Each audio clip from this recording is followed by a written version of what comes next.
IVM.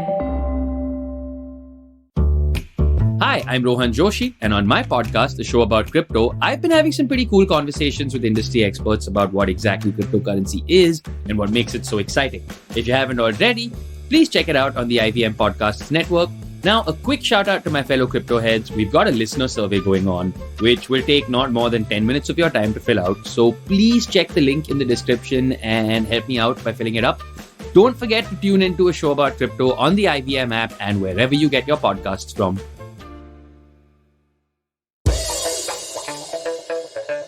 Here's your smart fact of the day. Hey people, have you heard of the Monty Hall Problem? The Monty Hall Problem is one where there are three doors. You can't see what's behind those three doors, but well, there is one goat each behind two of those doors, and the third door, if you can visualize it, there's a brand new car of your choice.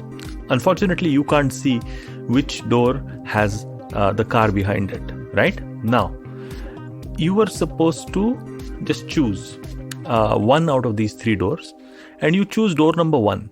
And Monty Hall himself kind of opens the door. You see a goat, right? And now there are two, and you have two choices that you can potentially make to win that car.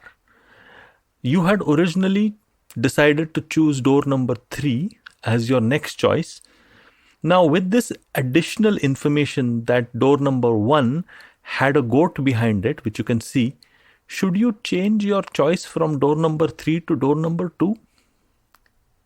It's a weird one, but that's what I'm leading with, the Monty Hall problem, to figure out, is it okay for us? Is it the right thing for us to change our choice ever? Let's figure out the mathematics behind it. In this episode, let's go. Welcome to Smarter With Sid, and let me first tell you the answer to this. Yes, you should change your choice. The reason why that happens is because probabilistically you are going to have a much better chance, and don't get me started on the mathematics of this thing. Please see a video from Vox Media, I think it is, on YouTube. If you do a search on Google or on YouTube, you'll immediately come across the Monty Hall problem. You should change your choice because that will increase your chances of actually winning that car. Now, it is predicated, while without getting into the mathematics of it, it is predicated on the fact that, the probabilistic chances actually improve if you change your choice with an increase in information. Now, I found that fascinating because most of us would stick to our original choice. And hardly any one of us would change our choice when it comes to a problem like this. Now, does it actually impact the rest of our lives? Does it impact the rest of our lives, the way in which we respond to choices in front of us? That's the deep dive I wanted to go in. While it might be a little silly of me to say that the Monty Hall problem is the way in which the rest of life and the rest of all situations, whether at work or in personal life, actually evolve, and that's the answer for you. You should always take the other choice if you get information about the first wrong choice you've made. I think there's something deeper over here that I wanted to explore, and that is based upon the fact that life is ever changing, work situations are ever changing, and a lot of us actually are guilty of not changing our minds enough when it comes to being presented with more information. Now, imagine that if you like a particular political party, and you have strong reason to like that political party, and you get presented by some information which goes against what your choice is. Now, does that information actually help you stop and change your tracks a little, at least a little? Well, most of us dig in our heels and have something which is called marketing myopia, wherein we stick very closely to the choices that we have made because we cannot handle the dissonance. This dissonance is called cognitive dissonance, and it impacts all of us. See, whenever we made a choice about a product or a movie, let's say you go for a movie and you make a choice, and then you start really looking at the movie and disliking it, but when your friends start dissing you about that choice, you start defending it. The reason why we defend it is because we are experiencing two things. Of course, there is a blow to the ego.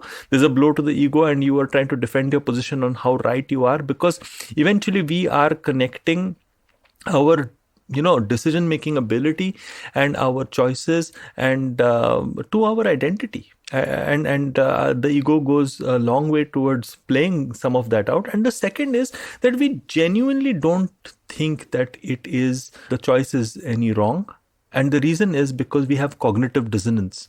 That dissonance is coming from a place of trying to convince yourself about how that choice has been made. Now, I could turn this around and use it in work situations, which is like, okay, you have chosen a particular candidate in an interview, you have selected, you have made an offer, the person joins your team, and new information comes to light that he or she has actually kind of faked one of their educational qualifications. And now you are suddenly in a situation wherein, with this new piece of information, should you be actually liking that person equally, or should you be getting rid of that person, or should you continue staying true to your original choice? And then you have a dilemma. Now, most of us would dig in our heels at that point in time because of the loss of face that perhaps it might, have for all of us, or perhaps because we start reframing it saying, education doesn't matter and all of that, because of the cognitive dissonance that comes forth. So therefore, see what I'm saying, this problem is quite pernicious. It is certainly there across all of our lives without us understanding it. Just look at the top 5 work conflict situations wherein you've dug in your heels and stood by your original choice, and you'll know what I mean. It's quite likely that you were a sufferer of the Monty Hall syndrome, the way in which I'd like to call it. I think eventually it boils down to the choice of being the fastest learner in the room or being the rightest person in the room. And we know that the rightest person in the room is going to be the one who digs in those heels. I think being the fastest learner in the room means that you are open to new information coming in. You're not being wishy-washy. Of course, you're not changing and swaying yourself to any new information that comes in, but any new information that comes in which makes you question your original choice in a series of alternatives that may be your way. Okay, which campaign do I go for? Which candidate do I go for? Which solution do I go for? Which product do I go for? Which choice is the right choice for you? When you are presented with more information, do stop, take a pause, take a step back, and ask yourself if you're not being a victim of the Monty Hall syndrome. And ask yourself, what is wrong about changing your mind when presented with the right kind of information? Haven't you seen those drivers who are going along a highway and the co-passengers say, I think you missed a turn there. And that driver keeps going straight. They keeps going straight saying, no, I did not miss a turn. So therefore, now the driver has also missed a lot of time, probably has to take a long detour, listen to his co-passengers curse him. And there's a stony silence for the rest of the journey in the car. Well, I think a lot of times we can avoid a lot of these detours by just being open to information. I think that is the smart way to be in 2022 and beyond, wherein we are looking at the results and the information that those results are throwing back at us and making choices which change based upon that information coming in. I mean, that is the very essence of something called A/B testing, wherein what you're doing is that you're testing two hypotheses out. Okay, and figuring out what is working. Especially in digital marketing, this is the case wherein you're actually testing out 2 campaigns, for example, and you're testing out which one is sticking. And you change your opinion about your favorite campaign based upon the information. If it is going against your favorite campaign, you make a different choice.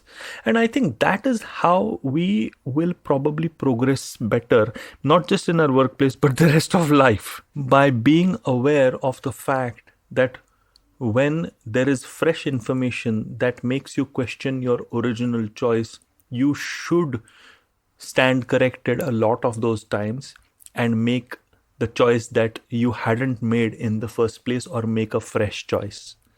That is the smart way out, and I believe in getting smarter every single time I meet up with you. We are getting smarter together because we should be open for learning new concepts, new theories, new frameworks, new stuff.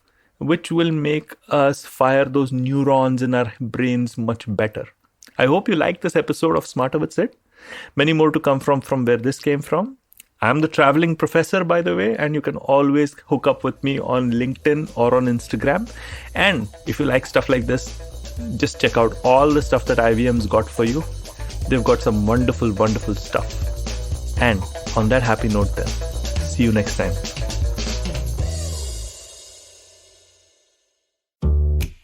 $100. That's all it takes to begin your journey with Bitcoin and Ethereum. No, really.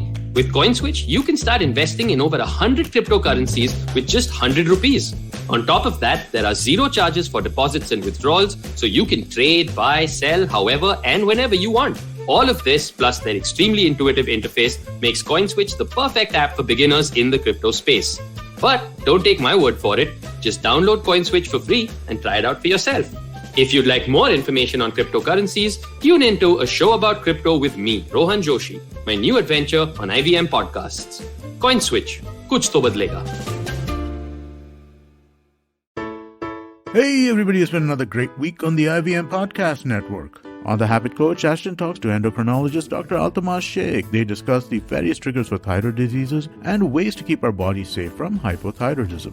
On Misconduct, we meet Unni Yarcha, legendary warrior of Malayalam literature. Raghavi and Nisha tell us how she took revenge against the man who killed her brother.